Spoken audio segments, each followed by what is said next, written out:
आज का दिन हिंदुस्तान की तवारीख का ऐतिहासिक दिन है, जब देश को गुलामी की जंजीरों से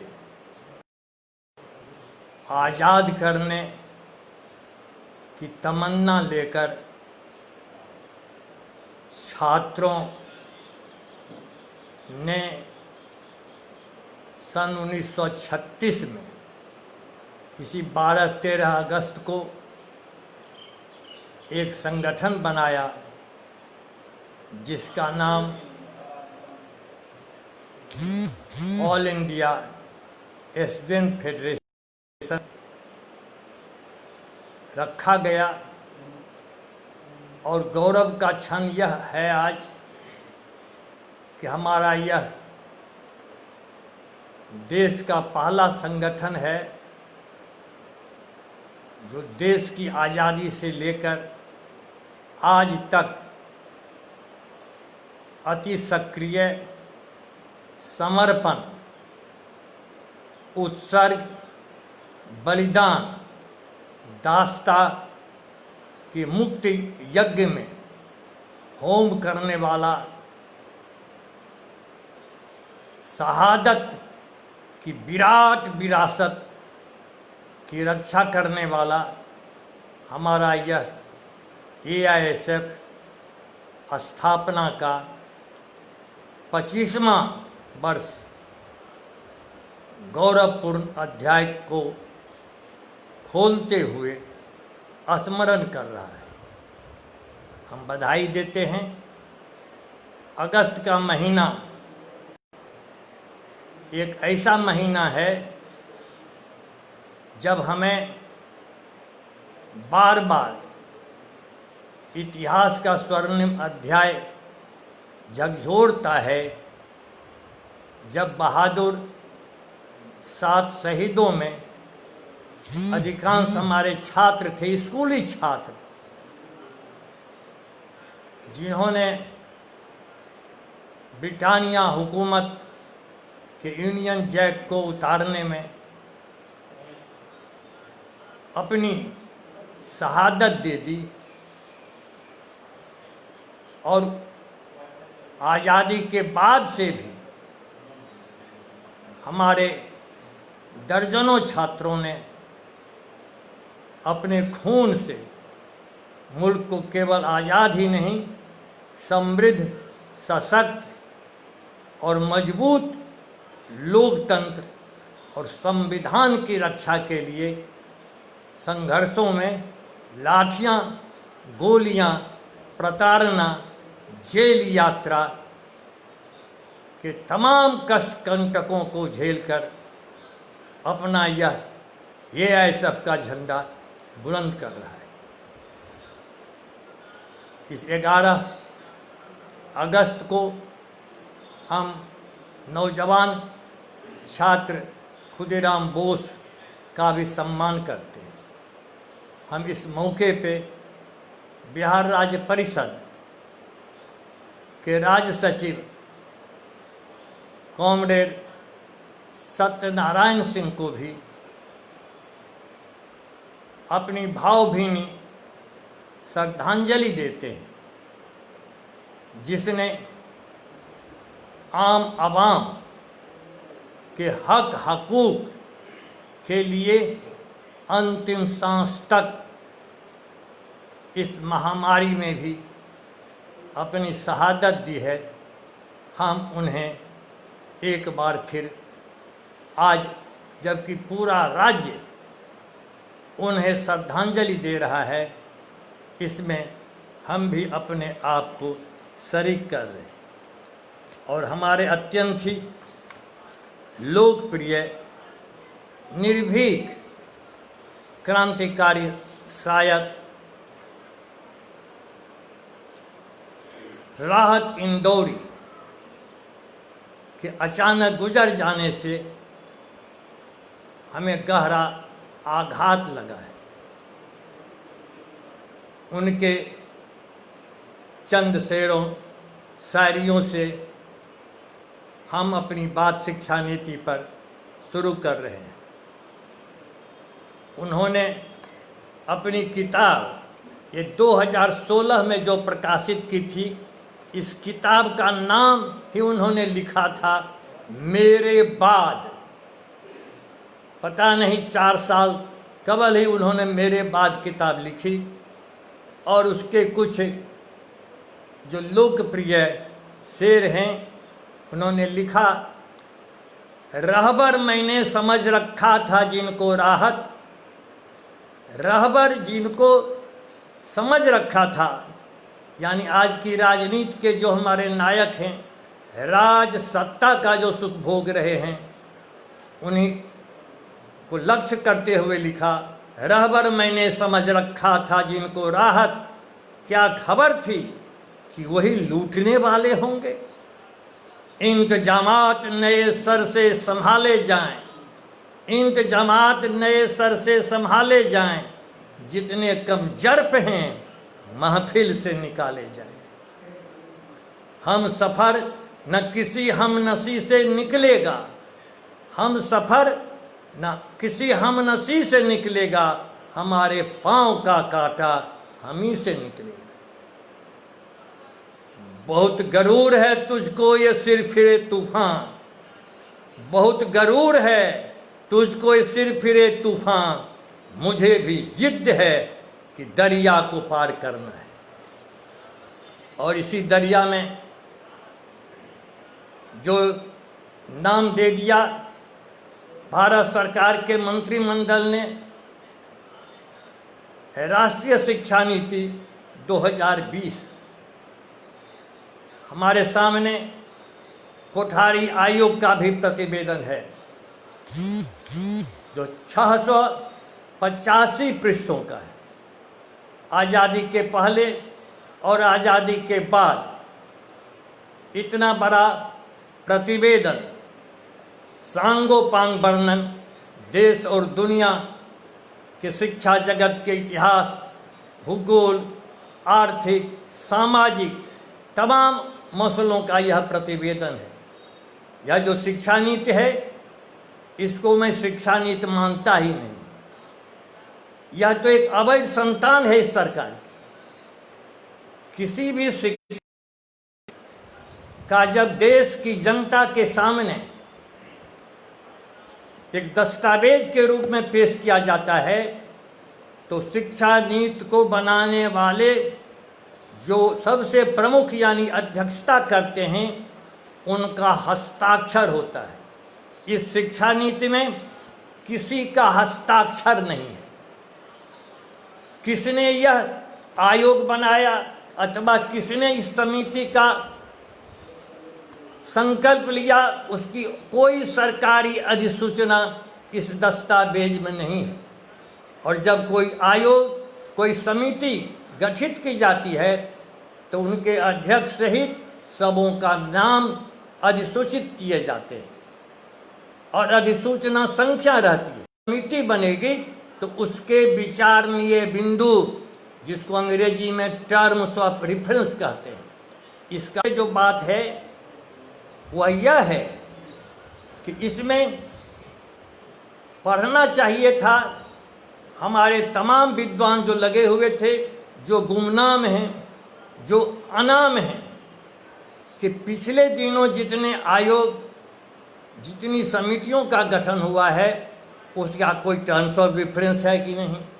वह जो प्रतिवेदन आपके सामने है, अभी तक उसमें क्या कमियां हैं, क्या त्रुटियां हैं, और आज के संदर्भ में, आज की आर्थिक व्यवस्था के संदर्भ में, राजनीतिक व्यवस्था के संदर्भ में, या आज जो प्रौद्योगिकी का विकास हुआ है, जो टेक्नोलॉजी का डेवलपमेंट होता जा रहा है, क्या उसमें परिवर्तन करने की आवश्यकता है। कहीं कोई विचारणीय बिंदु नहीं है। इन्होंने जो लक्ष्य निर्धारित किया है, उस लक्ष्य में 5 बातों का उल्लेख किया है और वे गौरव के साथ लिखते हैं कि यह 21वीं सदी की पहली शिक्षा नीति है। इनका पहला क्या लक्ष्य है?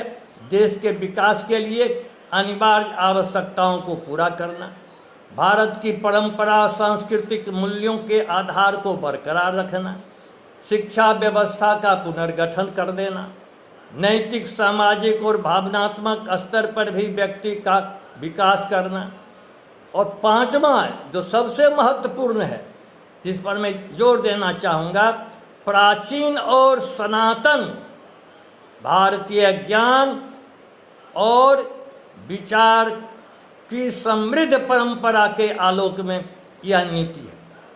प्राचीन और सनातन, भारी भारी विद्वान बैठे होंगे इस समिति में, इस आयोग में। प्राचीन और सनातन, प्राचीन क्या है? भारतीय परंपरा। सनातन क्या है? भारतीय परंपरा। आपको स्पष्ट करना पड़ेगा। आज तक तो सनातन परंपरा को ही लोग प्राचीन परंपरा कहते हैं और प्राचीन को ही सनातन कहते हैं। आपने ऐसा उलझा दिया है लोगों को इस शब्द जाल में। आपको पढ़ना चाहिए गीता का 11वां अध्याय का 38वां श्लोक, जिसमें लिखता है, त्वमादिदेवः पुरुषः पुराणं, त्वमादिदेवः पुरुषः पुराणं, सत्त्वमस्व विश्वस्य परम निधानं, वेत्तासि वेद्यं च परम धामं, त्वया ततं विश्वमंत रूपम। यानी भगवान श्री कृष्ण ही सनातन हैं। यह जो सनातन धर्म है, न इसका आदि है न इसका अंत है।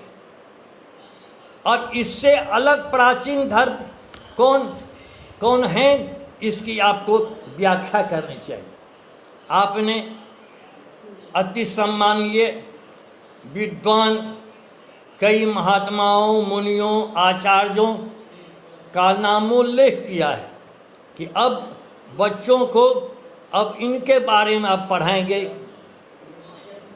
कि जो शिक्षा नीति प्राचीन और सनातन थी और जो तक्षशिला, विक्रमशिला, नालंदा विश्वविद्यालय में पढ़ाई होती थी, इस पढ़ाई और इसी व्यवस्था के कारण कौन कौन हमारे देश में प्राचीन संस्कृति और जो हमारा उस समय का जो सामाजिक और आर्थिक और आज का क्या आधार बनता है, आपने नामोल्लेख किया है। चरक, सुश्रुत, आर्यभट्ट, बराहमिहिर, भास्कराचार्य, ब्रह्मगुप्त, चाणक्य, चक्रपाणि दत्ता, माधव, पाणिनि, पतंजलि, नागार्जुन, गौतम, पिंगल, शंकरदेव, मैत्रेय, गार्गी और विश्वबरु। आपने आधुनिक वैज्ञानिकों की उपेक्षा की। अखबारों से ऐसा ज्ञात होता रहा कि इस तथाकथित आयोग की अध्यक्षता महान वैज्ञानिक, विद्वान, प्रतिभाशाली, कई उपाधियों से विभूषित सम्माननीय कस्तूरी रंगन साहब थे, जिन्होंने इसरो की उस कुर्सी को सुशोभित किया जिस इसरो की स्थापना विक्रम साराभाई ने किया।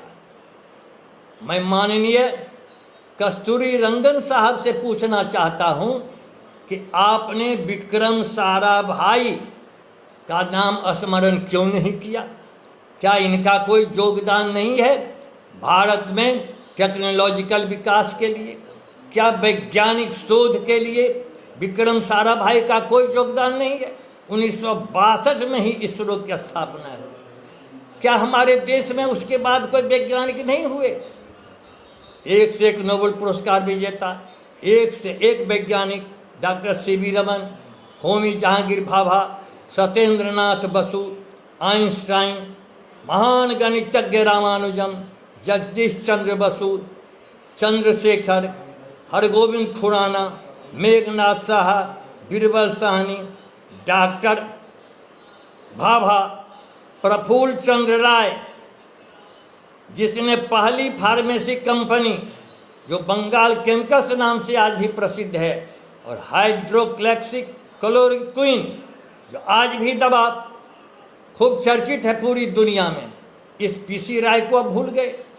सलीम अली जो प्रकृतिवादी थे, जो पक्षी वैज्ञानिक थे, जिनको bird of man of India कहा जाता था, आज जब प्रकृति के साथ छेड़छाड़ करने के कारण जो विश्वव्यापी महामारी से आक्रांत पूरी मानवता हो रही है, उसके अनुसंधान करने वाले हमारे सलीम साहब, उसको आप क्यों भूल गए। अब्दुल कलाम जो हमारे राष्ट्रपति भी थे, मिसाइल मैन थे, सूर्यरंगन साहब, जयंत विष्णु नार्लिकर, महान खगोल वैज्ञानिक डॉक्टर एम विश्वेश्वरैया, भारत रत्न की उपाधि से अलंकृत। आपने आधुनिक वैज्ञानिकों, अनुसंधानकर्ताओं की तो उपेक्षा की ही। महान जो अर्थशास्त्री, महान शिक्षाविद जो हुए हैं, भारतीय संस्कृति के उन नायक में नाम है स्वामी विवेकानंद। ये जितने माननीय सदस्य थे इस आयोग में, पता नहीं, स्वामी विवेकानंद ने शिक्षा पर एक पुस्तक ही लिखी, अंग्रेजी में है दी एजुकेशन, और उस पुस्तक का पहला सेंटेंस शुरू होता है, education is the manifestation of perfection already in man. शिक्षा मानव के अंतरतम में निहित पूर्णत्व का विकास है। और जो पूरी उनकी पुस्तक है, उसमें छात्र छात्राओं की नैतिकता, चरित्र, उसके शारीरिक सौष्ठव, शारीरिक स्वास्थ्य, कैसी भुजाएं, कैसी छाती, शेर के समान, सिंह के समान। और महात्मा गांधी विश्व पूज्य, जिन्होंने सार्वजनिक शिक्षा के लिए, सर्वांगीण शिक्षा के लिए जो अपना सिद्धांत प्रतिपादित किया, all round development of mind body soul, यह जो शिक्षा का सिद्धांत था। और अरविंद महान दार्शनिक, और ये गुजरात के रहने वाले आप लोग हैं, आपने गीजू भाई को कैसे विस्मृत के गह्वर में धकेल दिया। इस देश में महान शिक्षा शास्त्री, महान प्रयोग धर्मी गीजू भाई ऐसा कोई नहीं हुआ।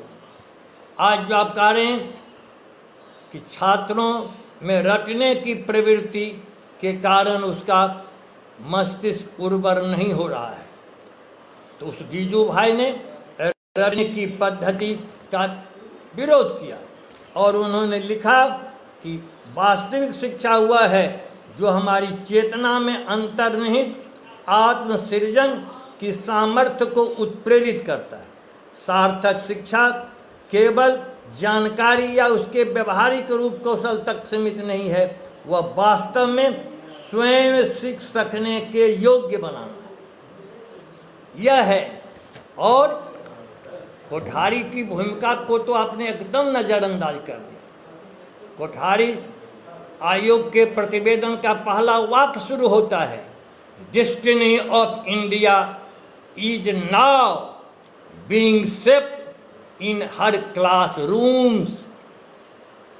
भारत के भविष्य का निर्माण कक्षाओं में होता है।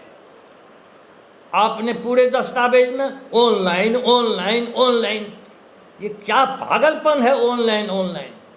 महान शिक्षाविद कोठारी ने दुनिया के 15 देशों को सलाहकार के रूप में आमंत्रित किया। कोठारी आयोग पहला आयोग है जिसने इस देश के तमाम राज्यों में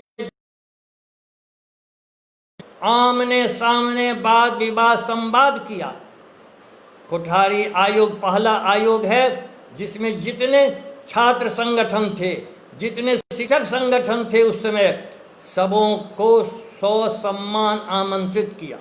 हमारा जो शिक्षक संगठन अखिल भारतीय माध्यमिक शिक्षक महासंघ जो है, आप कोठारी आयोग के प्रतिवेदन में देखेंगे हमारा नाम लिखा हुआ है।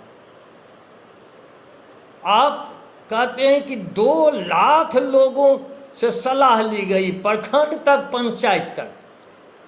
आपको किस बात का डर है? आप तो जो मन होता है सो करते हैं। माननीय प्रधानमंत्री, शिक्षा मंत्री जी, आपको कितने सुझाव लिखित प्राप्त हुए? आपने कहाँ कहाँ गोष्ठियाँ की? आपने किनसे सलाह ली? इसका नाम आज भी आपको देना होगा, नहीं तो आपका यह छुपा हुआ एजेंडा है। आप बदनीयती से भावी पीढ़ी को विकलांग बना देना चाहते हैं। हमारा ये सीधा आरोप है। संवादहीनता और आभासी दुनिया के अंधेरे सुरंग में धकेल देने की ये खुली साजिश है। माननीय प्रधानमंत्री जी, शिक्षा मंत्री जी, कैसे ये दुस्साहस कर दिया? ये भारत के संविधान में मौलिक अधिकार है निःशुल्क और अनिवार्य शिक्षा का। अनुच्छेद 21 को आपने उसको गायब कर दिया। आपने निःशुल्क और अनिवार्य शिक्षा के मौलिक अधिकार का अपहरण कर धन पशुओं के चारागाह में इस शिक्षा नीति को तब्दील कर दिया। एक लोक कल्याणकारी राज्य की संवैधानिक प्रतिबद्धता सबों को शिक्षा और स्वास्थ्य होती है, जिससे बहुसंख्यक में अभूतपूर्व जनतंत्रीय जनाजा निकालने की तैयारी आपने कर दी। इस दस्तावेज कहा गया है, इंदौरी साहब ने ही कहा था, फूलों की खुशबू लूटी है, फूलों की खुशबू लूटी है, तितली के पर नोचे हैं। ये रहजन का काम नहीं है, रहबर की मक्कारी है। यह जो 6 वर्ष का हमारा किशोर बालक होता है, उसके हाथ में आप हथौड़ा थमा देना चाहते हैं। यह जो नव उदारवादी आर्थिक स्थिति जो विश्वव्यापी चल रही है, इसमें सस्ता श्रमिक सुलभ कराने का रास्ता आपने खोला है। बहुत लोगों ने प्रशंसा की है कि आपने पूर्व प्राथमिक शिक्षा प्रारंभ करने का दुस्साहस किया है और 6ठा वर्ग से ही व्यावसायिक शिक्षा BA तक, MA तक आप जारी रखेंगे।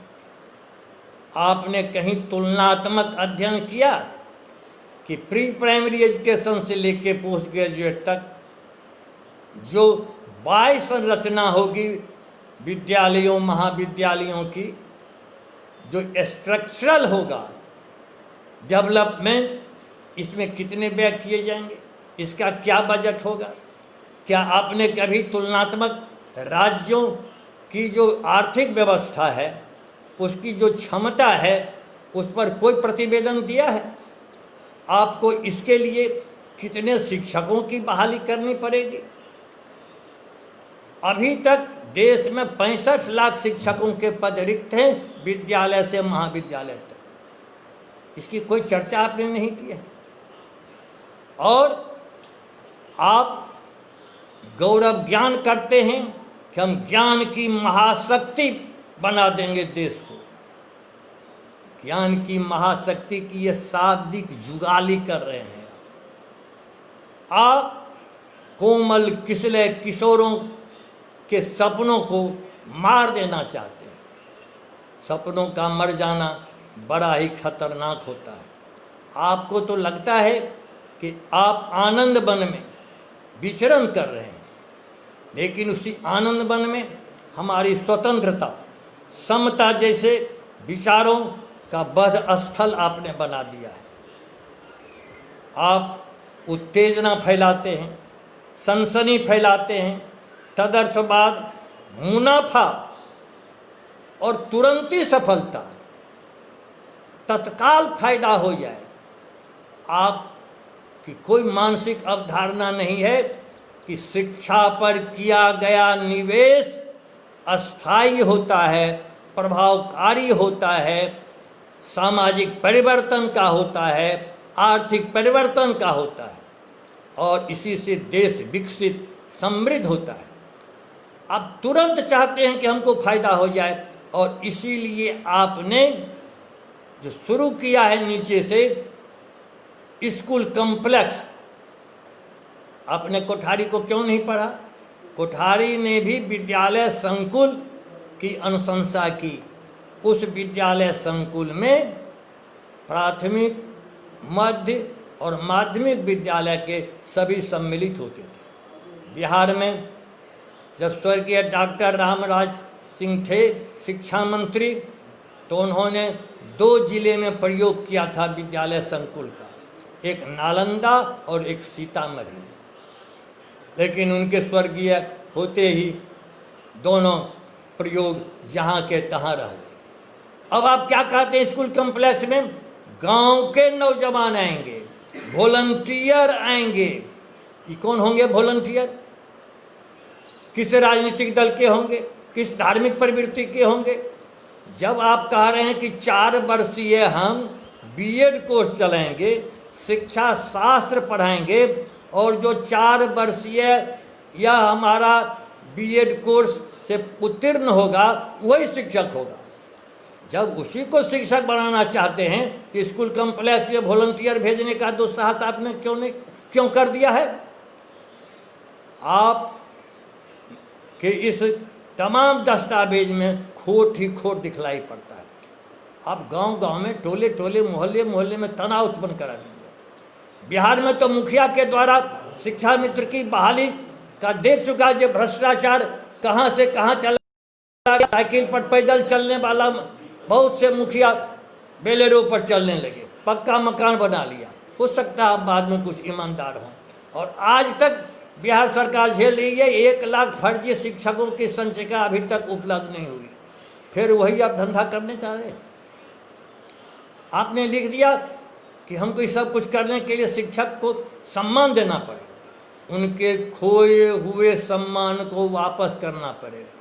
क्या शब्दों से, केवल बांझ आश्वासन से, ये बांझ आश्वासन से कोई सम्मान सार्थक नहीं होता है। माननीय प्रधानमंत्री जी, माननीय शिक्षा मंत्री जी, कोठारी आयोग का 185 पृष्ठ पढ़िए, जिसमें साफ साफ उन्होंने रिकमेंड किया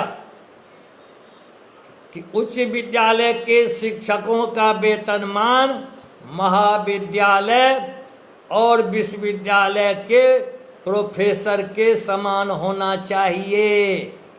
उच्च विद्यालय के प्रधानाध्यापकों का वेतनमान महाविद्यालय और विश्वविद्यालय के प्रधानाचार्यों के समान होना चाहिए। आपने क्यों नहीं पढ़ा? आपने श्रीमती इंदिरा गांधी द्वारा नियुक्त राष्ट्रीय शिक्षक आयोग का प्रतिवेदन क्यों नहीं पढ़ा? दुनिया का यह पहला देश था और पहली प्रधानमंत्री थी इंदिरा गांधी जिसने 2 शिक्षक आयोग बनाया, राष्ट्रीय शिक्षक आयोग भाग 1, राष्ट्रीय शिक्षक आयोग भाग 2। और चट्टोपाध्याय साहब उस आयोग के अध्यक्ष थे जिन्होंने रनिंग स्केल शिक्षकों के लिए बनाया। और आपने तो डॉक्टर राधा कृष्णन का भी प्रतिवेदन नहीं पढ़ा। देश की आज़ादी के बाद 1948 में पहला आयोग बना, उसके बाद 52-56 में मुदालियर आयोग बना और तब 64-66 में कोठारी बना। आपने राममूर्ति आयोग भी नहीं पढ़ा। पढ़िए फिर से, राममूर्ति आयोग क्या कहता है? लिखा गया है कि देश में एक सुविधा प्राप्त वर्ग का जन्म हुआ है जिसका राजनीतिक तथा आर्थिक शक्ति तक धन के स्रोतों पर एकाधिकार है। संस्कृति तथा शिक्षा पर इसी वर्ग का नियंत्रण है। यही वर्ग है जिसके हितों की पूर्ति हमारी शिक्षा को करनी पड़ती है। सामाजिक और नैतिक मूल्यों का नष्ट होना, लोकतंत्र का कमजोर होना, हमारे विकास को विभाजित होने का क्या लक्ष्य, भ्रष्टाचार तथा अनेक अभिजातीय जनित विकृतियों वाली शिक्षा राष्ट्र की आत्मा को निर्बल बनाने के लिए जिम्मेवार है। यही तो आपने कर दिया।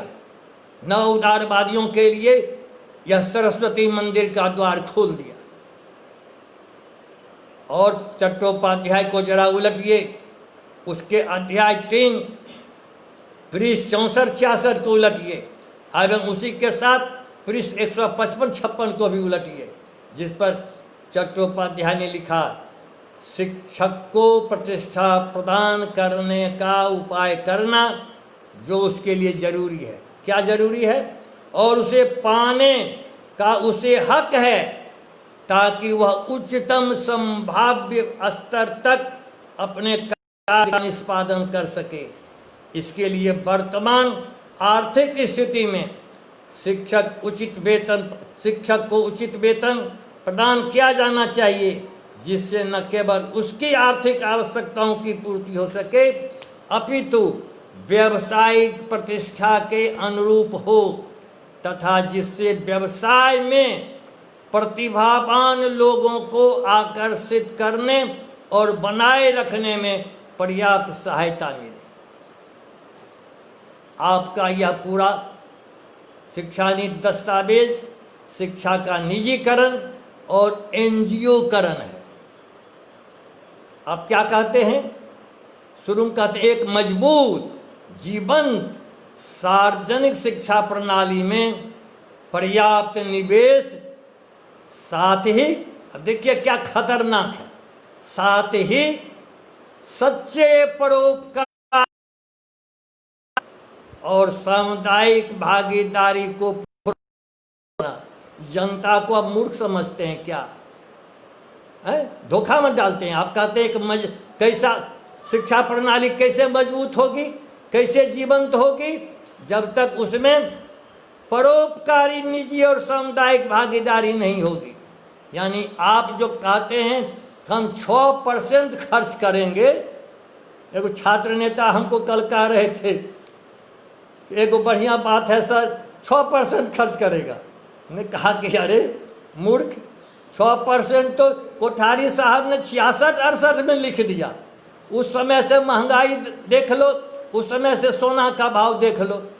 हम लोगों ने तो अखिल भारतीय मंच से कंजूसी में 10% की ही मांग की है। और आप कहते हैं कि नहीं हम मजबूत नहीं बनाएंगे, जीवंत सार्वजनिक शिक्षा नहीं देंगे जब तक परोपकारी।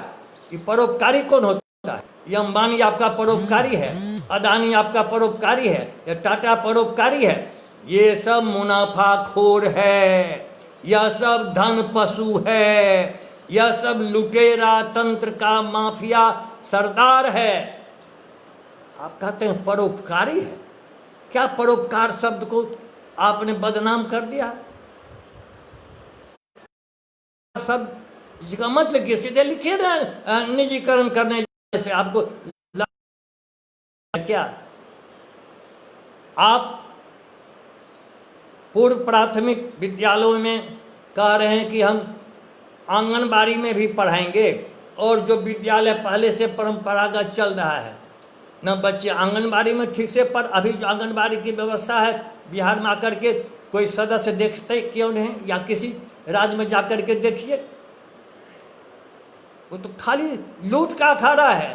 बेरोजगार जो कुछ महिलाएं थी किसी तरह से बहाल हो गई, बेरोजगारी दूर हो गई, उनके रहने का ठिकाना, खाने का ठिकाना, स्वास्थ्य, सफाई, कोई प्रबंध नहीं है।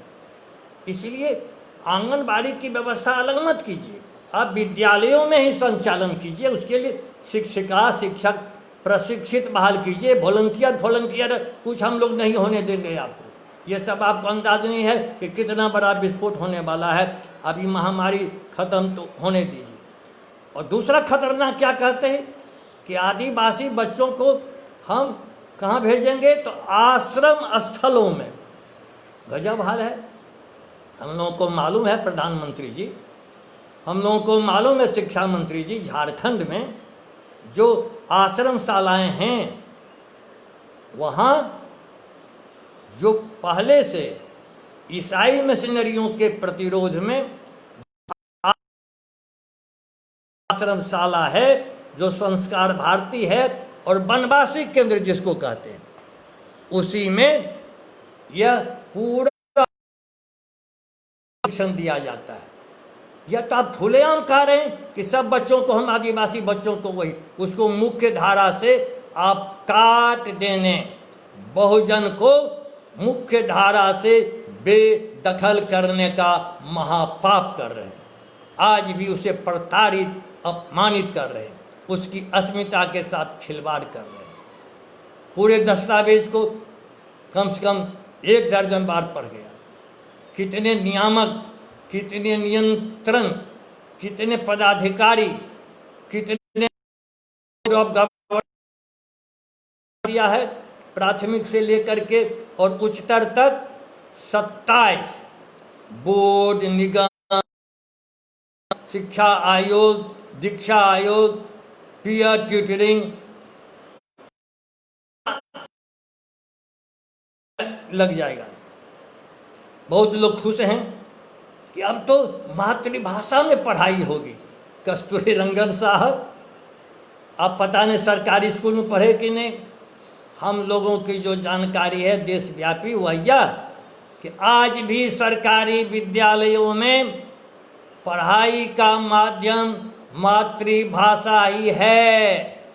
बिहार में हिंदी माध्यम से ही बच्चे मैट्रिक पढ़ तक जाते हैं।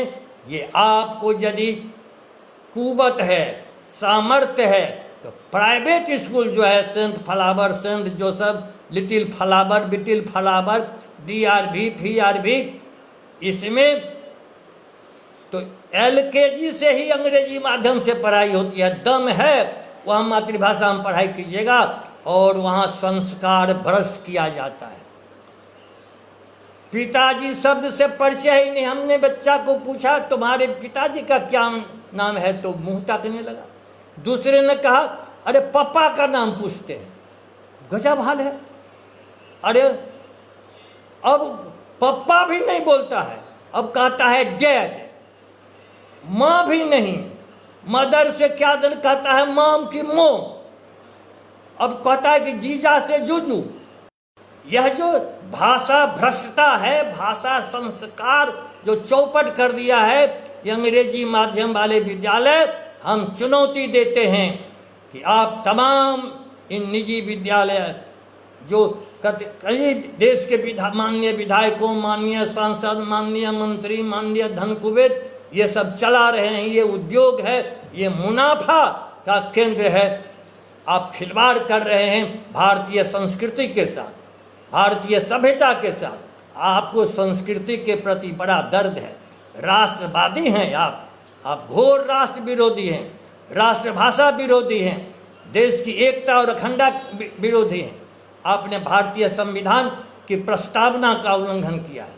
इसमें लिखा हुआ है मानवीय गरिमा के साथ, लिखा हुआ है सामाजिक, आर्थिक और राजनीतिक न्याय देंगे, लिखा हुआ है अवसर की समानता देंगे।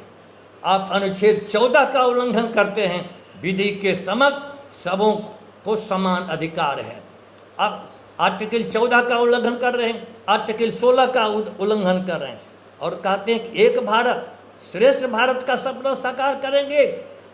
यह आपका जो है यह सम्मोहन, आप भारत की जनता को सम्मोहित करके उसे अपनी मूलभूत समस्याओं से अलग थलग करके अपनी जो संकीर्ण राजनीति है विघटनकारी, सांप्रदायिक, उसका सिक्का चलाना चाहते। ये पूरे दस्तावेज का इसीलिए अनुवाद भी भ्रष्ट अनुवाद है। जो अंग्रेजी कोई है उसने डिक्शनरी उलट लिया और कर दिया अनुवाद।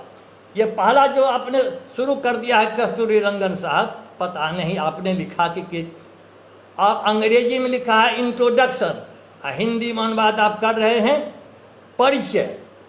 क्योंकि शब्द डिक्शनरी उलटिएगा अंग्रेजी वाला तो पहले हिंदी वाला में आ जाता है बाइलिंगुअल में परिचय। अरे भाई वो भूमिका लिखिए, उसमें प्राकथन लिखिए, उसमें 2 शब्द लिखिए।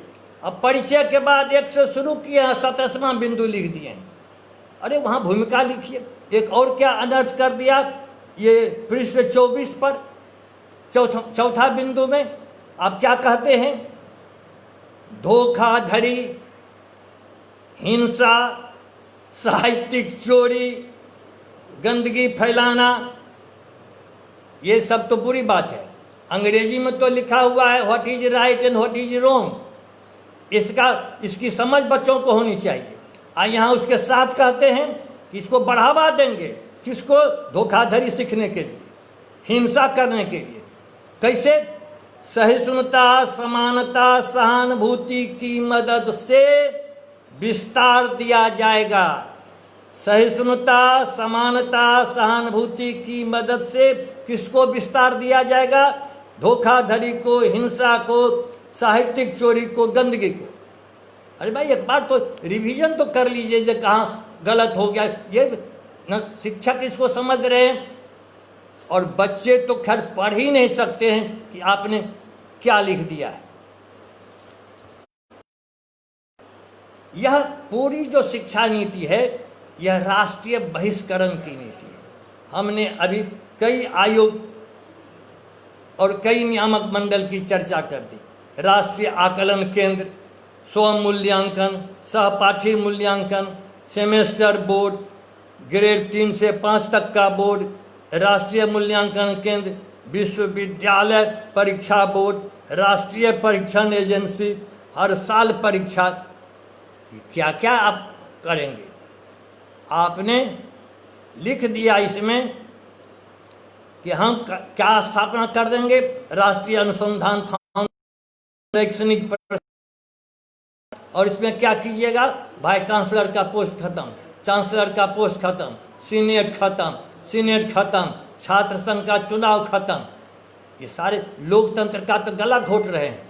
और आप कहते हैं कि प्रशासनिक पुनर्गठन करेंगे, डीओ, आरडीडी, डायरेक्टर, कमिश्नर, सारा जो शैक्षिक जो अभी तक प्रशासनिक ढांचा बना हुआ है वो सब तहस नहस करने की आपकी ये सिफारिश है।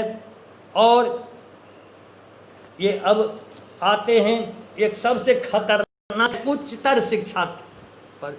उच्चतर शिक्षा के पृष्ठ 57 पर आइए।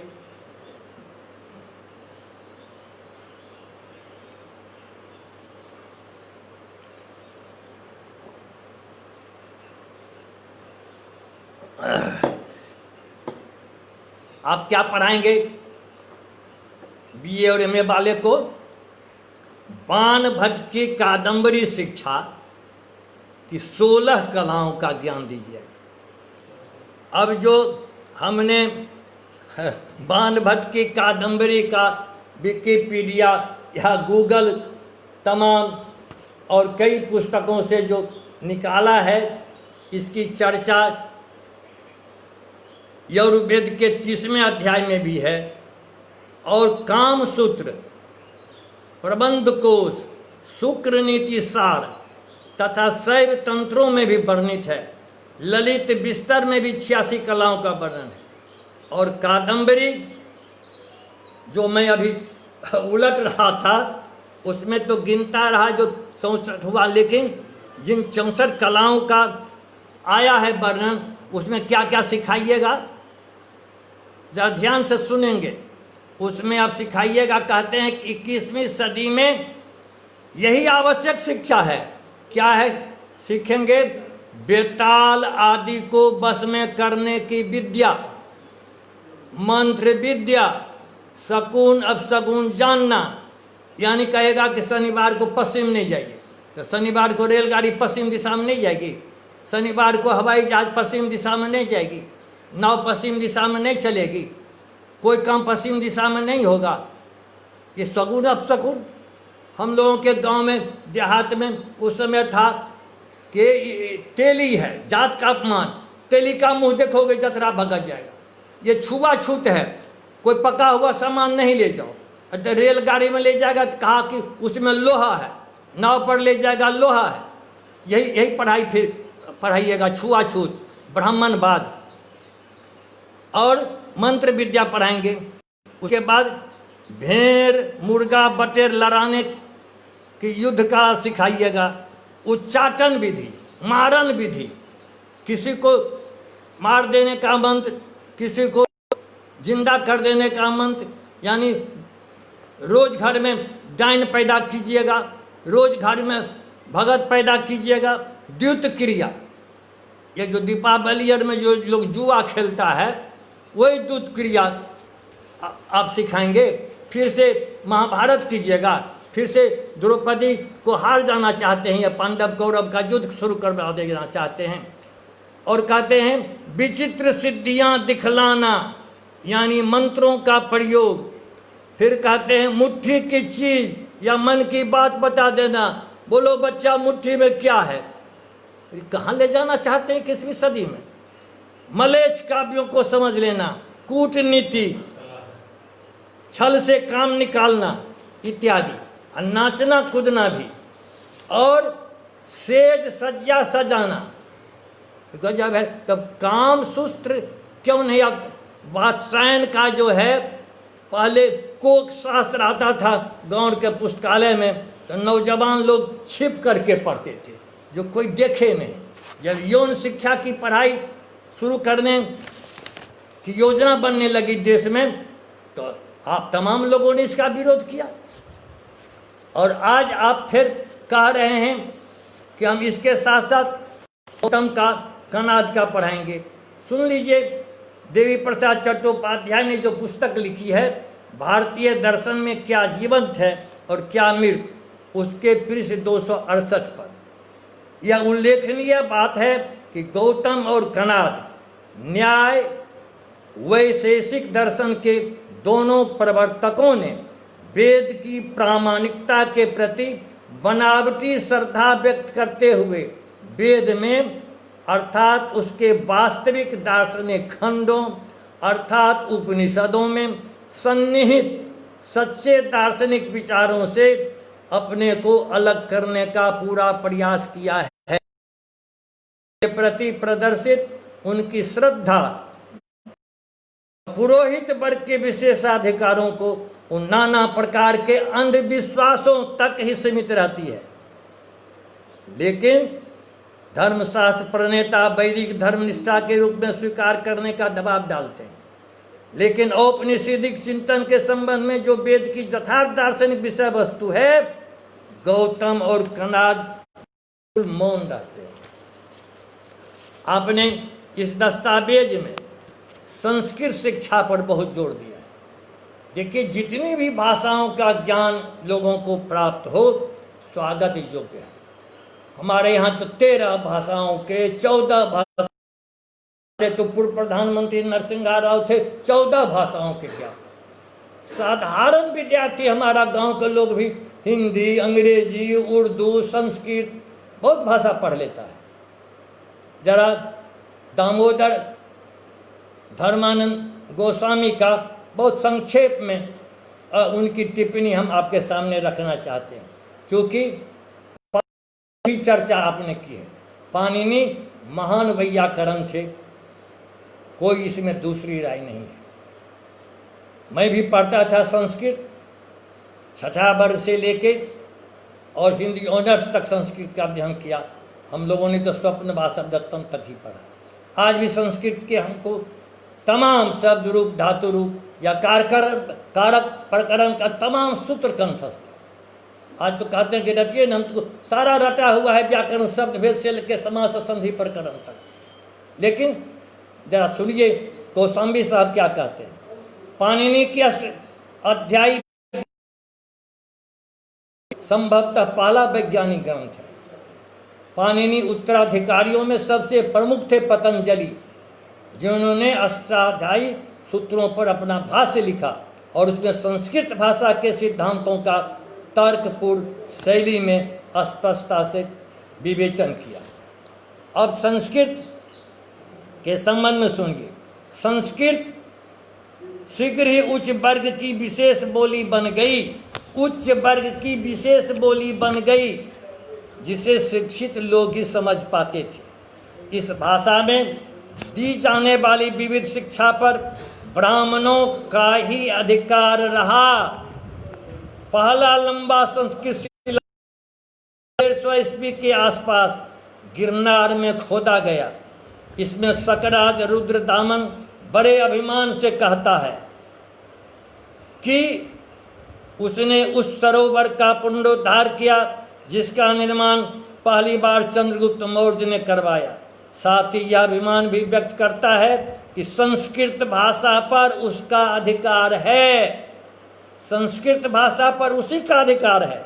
इसका अर्थ यह कि समृद्ध शक्तिशाली विदेशी संस्कृत के जरिए अपने को भारतीय कुलीन वर्ग में स्थापित कर सकते थे। नासिक की बौद्ध गुफाओं की अति संस्कृतमय लेख विदेशी उत्पत्ति के शकदाताओं के हैं, जबकि स्वदेशी सातवाहन अपने लेख सरल प्राकृत में खुदवाते थे। बहुमुखी प्रतिभा का धनी धारा नगरी का राजा भोज, जिसने संस्कृत में विज्ञान, ज्योतिष, स्थापत्य तथा काव्य शास्त्र पर ग्रंथ लिखे, काव्य नाटकों की रचना की, आदिवासी नागराज कुमारी का पुत्र था।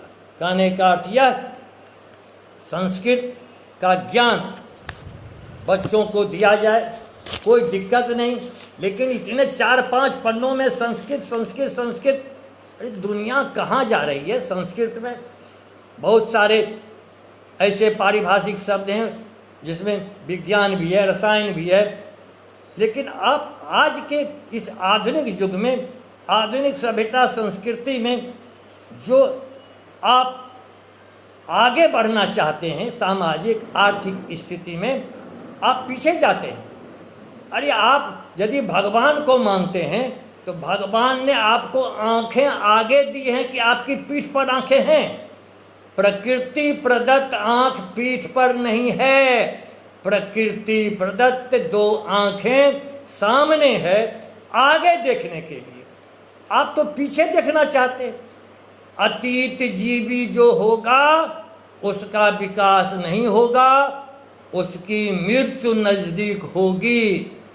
इसीलिए अब ज़्यादा समय आपका नहीं लेकर मैं फैज के शब्दों में इसका समापन करना चाहता हूँ। बदलने लगा है अमल का करीना, बदलने लगा है अमल का करीना, लहू में ही खोलना जमी पर पसीना, धड़कती हैं निब्जें, धड़कती हैं निब्जें, सुलगता है सीना, धड़कती हैं निब्जें, सुलगता है सीना, गरज ये बगावत की तैयार हूँ मैं, गरज ये बगावत की तैयार हूँ मैं, बड़ा दुख है मुझको कि बेकार हूँ मैं। क्या हो गया? चलिए 55 मिनट भेलो, 1 घंटा।